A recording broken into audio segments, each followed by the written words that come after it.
which Lexus was so good that Biggie Smalls himself rapped about it. The Lexus LX 4.5, or the new version, the LX 600. In this video, I'm going to go over the LX 600 in great detail. This one in particular is the F Sport package, and also I will go over what's new for 2024. I'm Dustin Mason. Make sure you hit like and subscribe for more Lexus related content.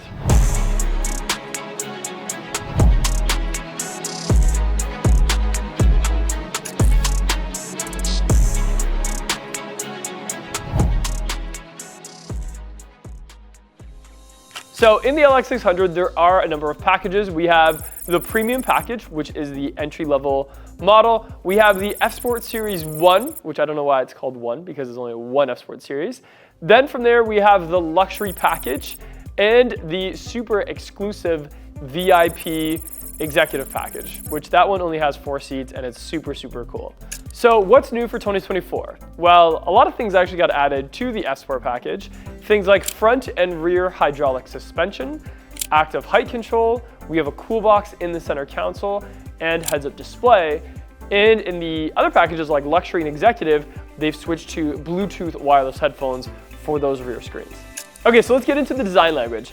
On the front end, we have this massive F Sport spindle grille, and it's all blacked out, almost a little bit differently than other Lexuses. It's not like a black chrome, it's kind of like a piano black, and there's like a smoked black chrome around it. Then at the bottom, we have a little bit of just silver trimming and sort of like a front diffuser here with some, parking sensors integrated into that front bumper. The headlights are really nice. We have that daytime running light sort of running along the bottom and the triple beam LED headlights. They are sort of a few-year-old style at this point, but they still give the vehicle a lot of presence. That whole front end has a ton of presence to it actually. And it still has the little headlight washer jet right there. My favorite thing about the front end though isn't what I just went over. It's actually the shape of the hood. So it's a very wide hood and a very wide front end. And I don't know if you can see it with this black color, but it does sort of have this little indentation in the center. So when you're driving it, you can see pretty much the whole length of the hood. And that little indication just kind of gives you some extra vision lines and gives you presence even when you're behind the wheel, if that makes sense. Also, it is important to note, the black on the LX is that obsidian sort of just gloss black. It's not the caviar metallic black where there's not much flake in it. This gives it a really blacked out sort of Fanta look.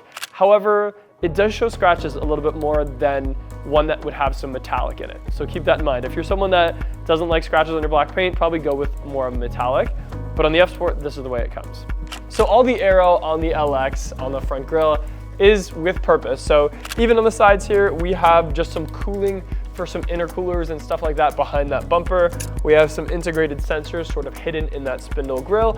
And we have a front-facing camera for the bird's eye view or the panoramic view monitor system. Transitioning over to the side profile, I'm reminded that on the side of the headlight there is a little Lexus word, which is kind of cool too. On the side, we have these color-coded fenders, which is really nice. Again, that blacked out look instead of any sort of grays. We have these massive Dunlop tires, and it is a big brake underneath, but since the wheel and the LX itself is so big, it doesn't look super big, but it definitely is and has lots of stopping power for this.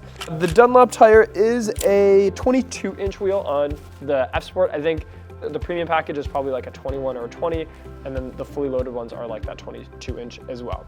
So since it's an F Sport, we do have the F Sport Series logo and a blacked out mirror cap. However, they did do a lot of chrome sort of in the center of the mirror cap. Underneath, we do have some camera and some puddle lights to kind of shine your entry as you approach the LX. And you'll notice there is a lot of chrome sort of all around the side, but since everything else is blacked out, it doesn't seem too out of place and is kind of classy. Now I'm 6'1", and you can see how tall the LX is. So it's definitely taller than I am, and it does have a step that you can't do without. So no matter what, you have to have this running board, but I find because the LX is so big, it's not in the way. I've seen people do running boards on a smaller SUV and it's kind of in the way, you're kind of stepping over it. Or with the LX, I don't find it to be a problem at all. I will say it is the classic door handle and a really solid door. The LX is really heavy, so the door sounds and feels really solid on both the front and the back. And on this package, it doesn't have soft close. However, the luxury, and I think the executive as well, both have the soft close doors, which I always thought was really cool. So in terms of height, that back door is still really big, and we have a little bit of a glass here for the third row. And yes, there is a third row on most of the LX packages, and you'll be able to see a little bit sort of out of that. And another little expert tip with the new body style, the gas cap is actually on the driver's side. That was always something that people found weird, was the LX had it on the passenger side on previous generations. Okay, let's look at the back and the taillight test. So the LX was one of the first to have the big LEXUS logo on the back, and those letters are huge, like bigger than every other one that we have because of how big the LX is. We also have a different layered taillight design where it sort of loops around and kind of comes back up and has that straight across sort of sword at the top there. There's a couple dim spots, so it's not total LED panels behind there. There's some diffusion of light happening for sure, but it still looks pretty cool at nighttime. We do have an exposed rear wiper, which is interesting. It's right in the middle and sort of down. I do always like when they tuck it in up top, but I'm not an engineer. I'm sure there's a reason why it didn't happen. And if we go down, we have this diffuser and a little cover to hide where the hitch would go if you had a hitch on it. Parking sensors are also integrated into that, and it's one of the only places in the car that has like that textured plastic. Let's open up the trunk.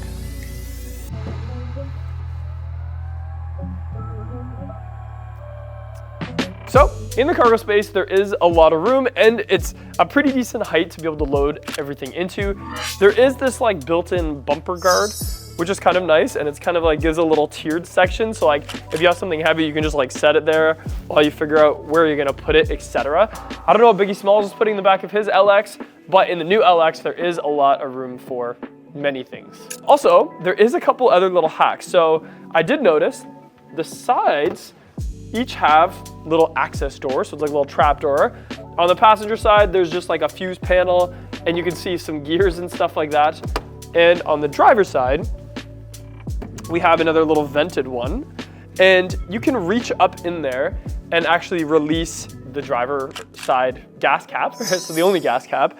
As well, that's where some of the tire kit and stuff is stored as well. Beside that, we have an AC plug that says it's 120 volts and 100 watts. So it would be really good for like a cooler, or if you're going to go paddleboarding and you have like a pump for that, etc., etc.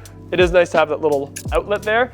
And beside that, we have a switch that does this. And here comes up like magic, a third row seating. It's 2 seats in the third row on this one. So with that third row, you can give a few extra friends a ride home from the restaurant if needed.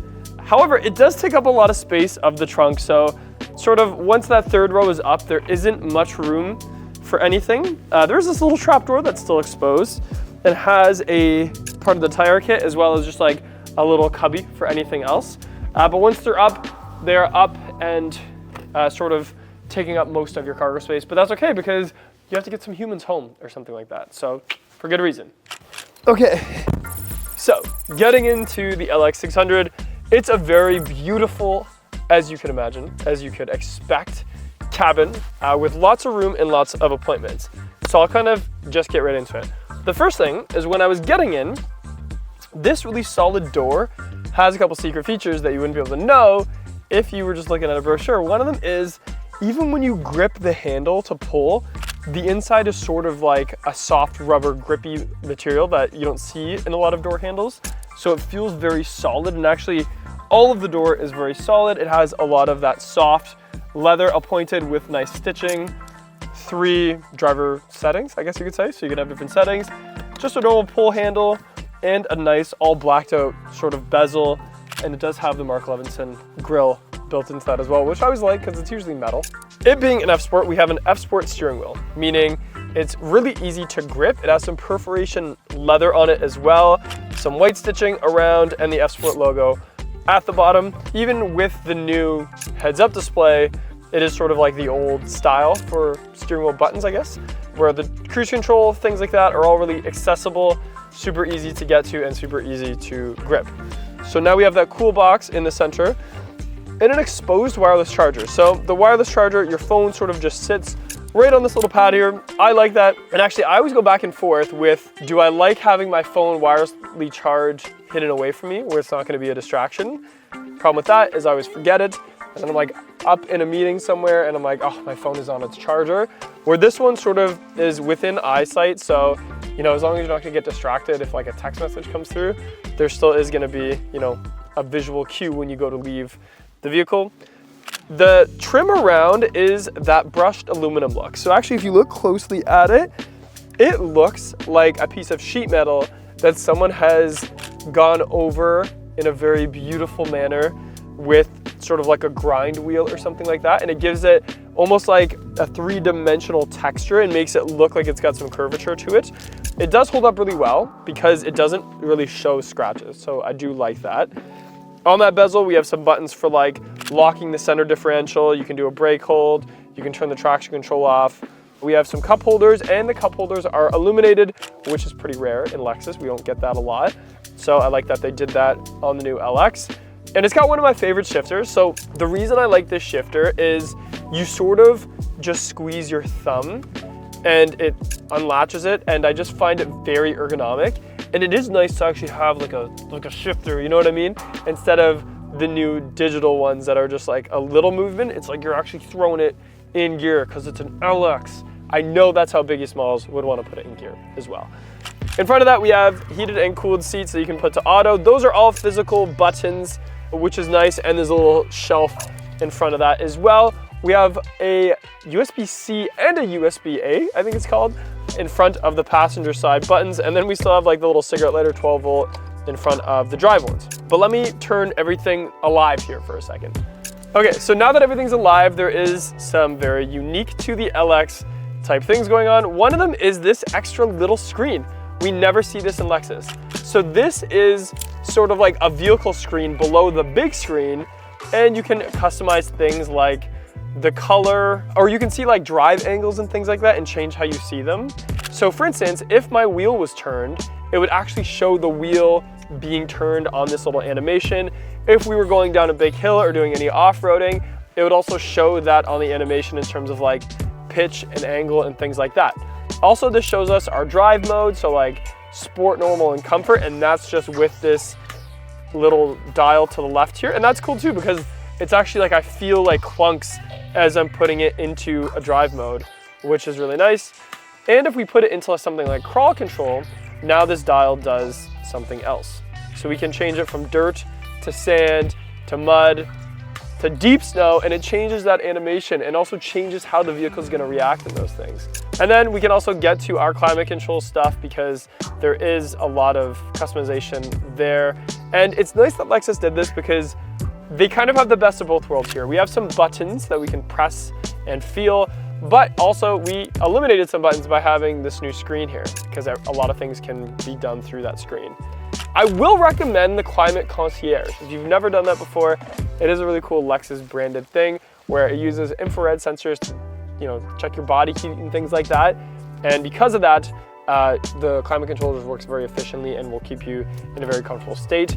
And we also have that other little secret button where you can heat up your windshield wipers when they're in the down position. Up top, we have the bigger screen. So this is the classic Lexus interface right now. There is still some vehicle settings there, but since everything's down below, it's mainly just like trip and stuff like that. But that's where your, you know, navigation, Apple CarPlay, all that stuff is going to be on that top one. And the start stop is just to the left of that. Okay, so on this multi-information display screen, we have lots of different colors and it is a really sharp display. I did notice there is a big list of sort of the things you can turn on and off, everything from parking sensors to blind spot monitoring, rear cross traffic, RCD. We also have the curve speed reduction, and the list goes on. You can change some of the meter settings and things like that. It's got the tachometer on the outside, and then in the center is the actual speed readout. And I did notice when you change things like drive mode, it shows up on there as well. And even if we went over to the multi-train select, not only does it show up, it also changes the little symbol to the right. Like it shows like a little picture of a car with snow and mud and sand, etc., etc. And this is what made me realize that some of those off-road settings shut off pre-collision system and your traction control. So those are some serious settings. So don't use the sand, mud, and deep snow in a normal driving situation because you won't have traction control or pre-collision system or anything like that. But dirt and auto, keep those on. Otherwise, we just have symbols for things like your headlights, your fog lights, the passengers, etc. And then we do have some physical gauges on the outside of those screens. So we have a battery voltage in the top right corner that shows all the way from 9 to 19 volts. We have a fuel gauge on the bottom right. Over to the left, we have oil temperature and coolant temperature, which are interesting. But if you're gonna push this vehicle hard, it is nice to know a little bit of those things in like an analog style setup. So to the left of the steering wheel, we have the dimmer switches, the panel view monitor or bird's eye view. Below that, we have a button to open the trunk and then also the override switch for the auto start stop feature. And then a little trap door that opens up and is a great place to put your change for the car wash, although with this black color, I wouldn't use a car wash that touches it, that's for sure. Also, above your head, you're gonna notice that there's a few little microphone style honeycombs. I think one is definitely for Bluetooth phone calls and voice commands and stuff like that. The other one is for the sound system itself, as well as making sure the cabin has that active sound control to be as quiet as possible.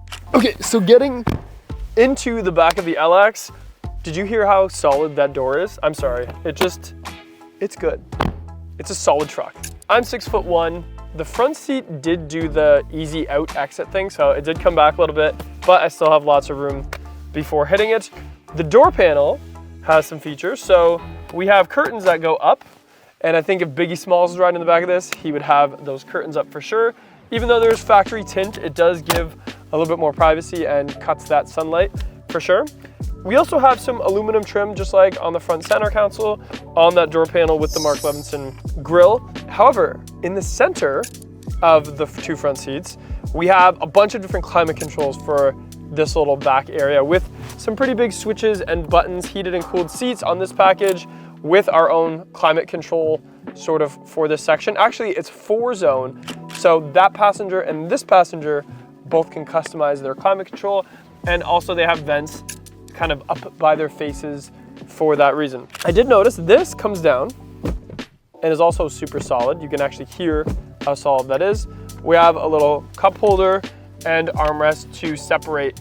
And you sort of forget how wide the LX is until you sit in the back seat and you realize how much room you have. Like, I could be in between two other people and still, like, as long as they're my friends and not like strangers, and maybe even if they are strangers, it wouldn't be the end of the world.